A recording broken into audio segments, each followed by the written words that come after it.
Hello, नमस्ते, नमस्कार, नमस्कार, नमस्कारम, वणकम। अपने इन्हीं अभिवादनों के साथ मैं आपके साथ हूं अजय कुमार झा। जियोपॉलिटिक्स चैनल पर जियोपॉलिटिक्स टुडे एंड टुमारो। आज का मेरा विषय बिल्कुल कंटेम्पररी है। कंटेम्पररी भी नहीं, आप कह सकते हैं बिल्कुल हालिया है कि प्रेसिडेंट बाइडेन ने भारत के बारे में एक कमेंट इधर किया है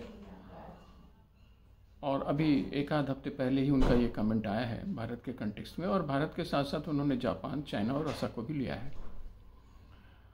इसमें इनका मानना है कि भारत के लोग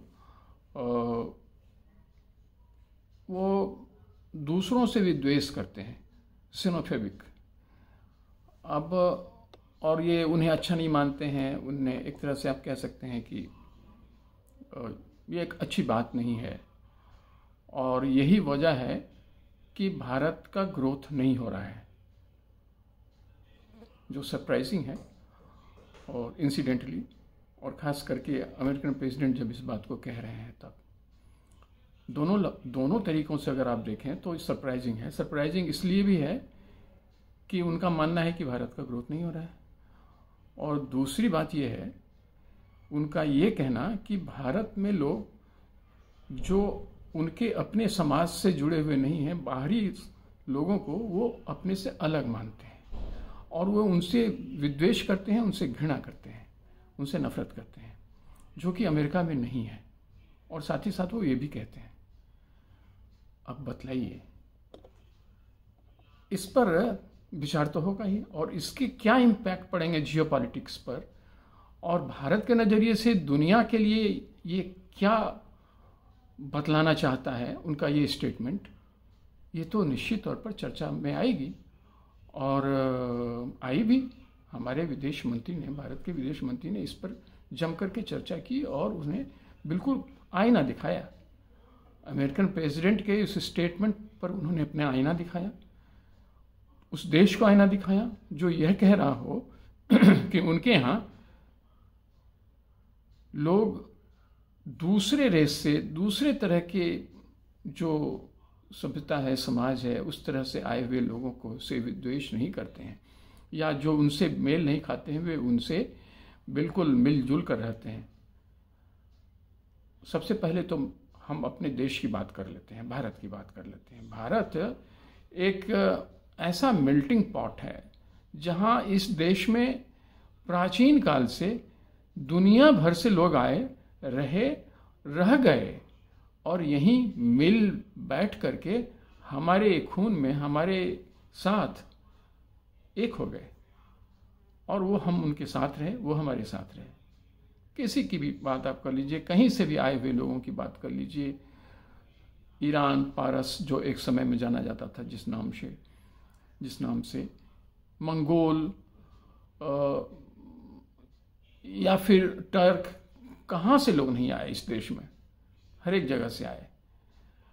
और अभी हालिया समय में तो आप देख ही रहे हैं कि बांग्लादेश से आ रहे हैं लोग, बर्मा से आ रहे हैं लोग, और भी कई जगहों से आ रहे हैं। और वे, उनकी बात तो है ही नहीं, जो अफगानिस्तान और पाकिस्तान से आ रहे हैं वे लोग भी हैं, और साथ ही साथ बांग्लादेश से आ रहे हैं,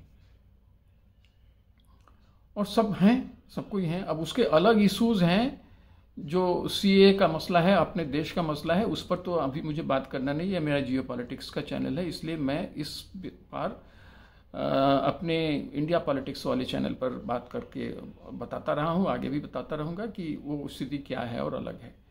लेकिन जब अमेरिका इस तरह की बात करता है तो आप देखिए कि वहाँ साउथ का इलाका हो या वहाँ का किसी भी क्षेत्र का इलाका हो, वहाँ black versus white, black versus brown, black versus Hispanics, बहुत सारे ऐसे हैं जो वहाँ आज भी उसके शिकार हो रहे हैं। कोई भी अमेरिकन यह नहीं कह सकता है, इंडियन अमेरिकन जो इंडिया का आदमी अमेरिका गया हो और उसमें से हर 2 आदमी में से 1 आदमी यह नहीं कह रहा हो कि उसने कोई इस तरह का मतभेद या इस तरह का हैट्रेड को कभी समाज में सहा नहीं है। जो दूसरे रेस का या दूसरे कलर का होने की वजह से। और ये बात चर्चा में रही है, और ये सिर्फ अमेरिका की बात नहीं है, तो ये और भी वेस्टर्न कंट्री की बात। आप इंग्लैंड की स्थिति देख लें, वहाँ भी यही स्थिति हो जाएगी। वैसे इधर भी अगर आ जाएं, ऑस्ट्रेलिया साइड में आ जाएं, तो वहाँ भी यही बात होगी। इवन न्यूजीलैंड में इस तरह की घटनाएं घटी हैं, तो ये होता रहा है। लेकिन जब अमेरिका ऐसा कहता है, तो आज की तारीख में भी वहाँ जो स्थिति बनती है, अभी हम देखेंगे कितने इंडियंस बच्चे या स्टूडेंट्स जो हैं वो किसी न किसी रूप से प्रताड़ना के शिकार हो रहे हैं, और मारे भी जा रहे हैं, मर भी रहे हैं। और फिर ये कहते हैं कि हमारे यहाँ इस तरह का कोई हेट्रेड नहीं है। ब्लैक और वाइट की लड़ाई तो लंबे लंबे सालों तक चलती रही है, आज भी इस तरह की घटनाएं होती हैं। वहाँ की जो अमेरिका की जो पुलिस है वो किस तरह से बिहेव करती है सड़कों पर, ये किसी से छिपा नहीं है। कम से कम वो ऐसा नहीं कह सकती है। हाँ, और जहाँ तक ग्रोथ स्टोरी का सवाल है, तो इंडिया आज की तारीख में दुनिया का फास्टेस्ट ग्रोइंग कंट्री है, डेवलपिंग कंट्री है। या वो जीडीपी का मसला हो, या फिर ओवरऑल गरीबी से लोगों को ऊपर उठाने का मसला हो, टेक्नोलॉजी का मसला हो, फिजिकल इंफ्रास्ट्रक्चर का मसला हो, डिजिटल इंफ्रास्ट्रक्चर का मसला हो, डिफेंस का मसला हो, एग्रीकल्चर का मसला हो, जिस क्षेत्र में हम कभी अमेरिका के PL 480 के भरोसे रहा करते थे, वहां से निकलकर आज दुनिया को हम खिला रहे हैं ग्रेन्स। और जब अगर हमने अपनी व्यवस्थाओं की वजह से या अपने लोगों को ध्यान में रखते हुए जब इसे रोका कुछ जगहों के लिए, तो उस पर हाहाकार मचा हुआ है। कमाल की बात है। तो ऐसा कुछ हो रहा है, इसलिए यह सब इरेलीवेंट बात है। और खास करके अमेरिका तो यह कहे ही नहीं कि उसने आज से नहीं, जब सेकेंड वर्ल्ड वॉर में जो कुछ भी उसने किया है वो दुनिया के सामने जग जाहिर है। ज़्यादा इस पर न हमें कहने की ज़रूरत है और न आपको समझने में इसमें कोई देर लगेगी कि अमेरिका ने किस तरह से एशियंस के साथ खास करके वो एक डिफ्रेंसिएशन रखा था। तो ये बात तो है। और आज की तारीख में भी अगर आप देखिए, तो एक तरफ तो मीठी मीठी बातें, चुपड़ी चुपड़ी बातें होती हैं, और कभी कभी बाकी चीज़ें अच्छी होती हैं। ऐसा हम नहीं कह रहे हैं कि हमारे यहाँ अब अमेरिका से वो रिलेशन नहीं रहा जो पहले से, अब तो काफ़ी बेहतर हो गया। और उसके बावजूद भी जब इस तरह की बात वहाँ के प्रेसिडेंट कहते हैं, हालांकि तुरंत वहाँ व्हाइट हाउस ने इस बात का संज्ञान लिया और चीज़ों को रफा दफा करने के लिए स्टेटमेंट्स भी जारी किए हैं। और हम लोगों ने भी इसे बहुत संजीदगी से लिया है, हमारे देश ने भी इसे बड़े संजीदगी से लिया है। सिर्फ उन्हें रिमाइंड किया है कि आप जब इन बातों पर हमारा ध्यान आकर्षित करते हो, तो ये 2 वे स्ट्रीट है। हमारे फॉरेन मिनिस्टर ने ये बताया था पिछले किसी स्टेटमेंट के दरमियान कि ये 2 वे स्ट्रीट है। आप अपने यहाँ भी देख सकते हैं और तब हमारे यहाँ की बातें करिए। हमारे यहाँ के मसले आपके मसले बन जाते हैं, लेकिन आपके मसले हमारे मसले नहीं हो सकते हैं। आप यह ऐसा मानते हैं, तो ये तो नहीं होगा ना। तो ये तो समझना पड़ेगा, ये इम्पॉर्टेंट है। अब हो सकता है कि ये सारी बातें वहाँ के इलेक्शन के वजह से हो रहा हो। यह बात भी सच है कि आज की तारीख में 2024 में दुनिया के आधे से ज़्यादा देशों में चुनाव या तो हो रहे हैं या हो चुके हैं या हो जाएंगे 2024 तक। भारत में भी चुनाव हो रहे हैं, USA में चुनाव होना है, बस अगले ही साल के शुरुआत में इंग्लैंड में चुनाव होना है। तो अब चलिए, वो इंग्लैंड की बात तो मैं करता नहीं चूंकि वो अगले साल की बात है, लेकिन बाकी जगहों पर इस तरह की अब फ्रांस में हुआ, तो ये तो चलिए, रूस में हुआ, कहाँ नहीं हुआ। तो 2024 में ये हुआ है। और यह कारण हो कि शायद अपने लोकल जो पॉपुलेशन है उसको एड्रेस करने के लिए बाइडेन साहब ने ऐसा कहा हो। लेकिन ये बात उन्हें नहीं भूलना चाहिए कि वहाँ भी करीब करीब 50 लाख की आबादी इंडियंस की है, और वे इलेक्शन में बहुत महत्वपूर्ण भूमिका अदा करते हैं।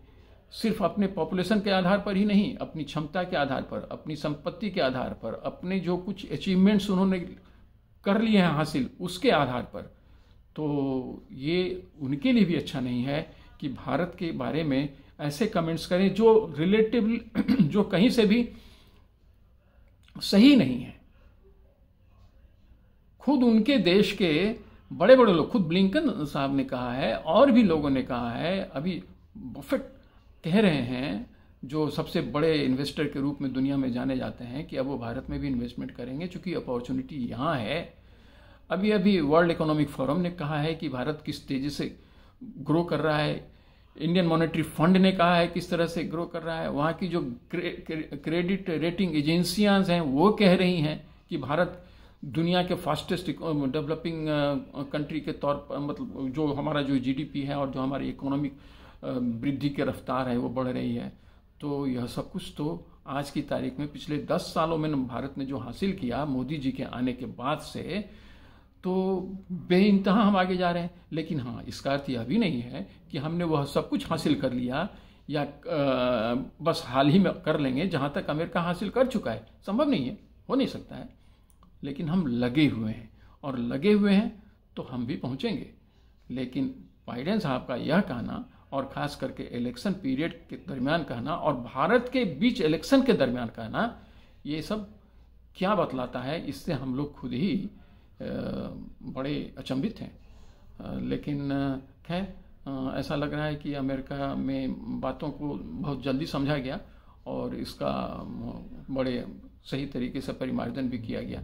तो ये जानना जरूरी है कि अब इसके इम्पैक्ट क्या पड़ेंगे जियोपॉलिटिक्स। इस बात को जान लेना चाहिए कि अगर भारत ने इस बात को सीरियसली लिया तो निश्चित तौर पर यह भारत और अमेरिका के संबंध को बुरी तरह प्रभावित करेंगे। और भारत और अमेरिका के जब संबंध प्रभावित होंगे तो निश्चित तौर पर अमेरिका और चाइना के संबंध प्रभावित होंगे और अमेरिका और दूसरे जो क्वाड कंट्रीज हैं उनके साथ भी अमेरिका के संबंध प्रभावित होंगे और हमारे भी संबंध प्रभावित होंगे। और इसका जो जियोपॉलिटिक्स पर इम्पैक्ट पड़ेगा वो दुनिया के लिए सही नहीं होगा।